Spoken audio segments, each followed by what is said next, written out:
એ કોઈ એક આમ પડીકી નથી કે હું આપી દઉં કે આમ કરો તમે સારા થઈ જાવ. એના માટે આખી જીવનની યાત્રા ચેન્જ કરવી પડે એવી છે. સુખની પ્રાપ્તિ જો લાંબા સમય જીવન પર્યંત રહે એવી જોઈતી હોય તો માણસે ધરમૂળથી ચેન્જીસ આવે. અને એની પર મેં એક બ્લુપ્રિન્ટ બનાવી છે, મારી આ પુસ્તકમાં પણ લખ્યું છે કે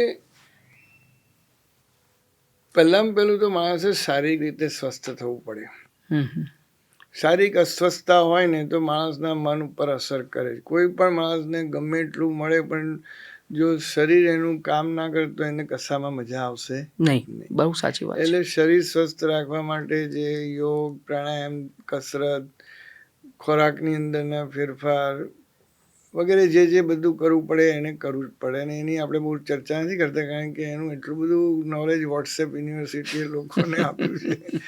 આ જગ્યાએ એ પણ કહી દઉં કે વોટ્સએપ યુનિવર્સિટીએ મનની જે રોગો ઊભા કર્યા છે અથવા તો એ સોશિયલ મીડિયા ઇન જનરલ, એટલે આખી વાતમાં જો શરીરને પહેલાં આપણે કરી દઈએ ત્યાર પછીની જે વાત આવે છે એ માણસે થોડીક રિલેશનશિપમાં ધ્યાન રાખવું પડે. એટલે તમે એમ જે પૂછ્યું પ્રશ્ન કે ભાઈ કોઈ પણ કોમન માણસને શાંતિ જોઈતી હોય, આ બધી એન્ઝાયટી, ડિપ્રેશનમાંથી બહાર નીકળવું હોય તો એને પહેલાં શરીરને સ્વસ્થ કરો અને પછી સેકન્ડમાં એને રિલેશનશિપ પર ધ્યાન આપવું પડે.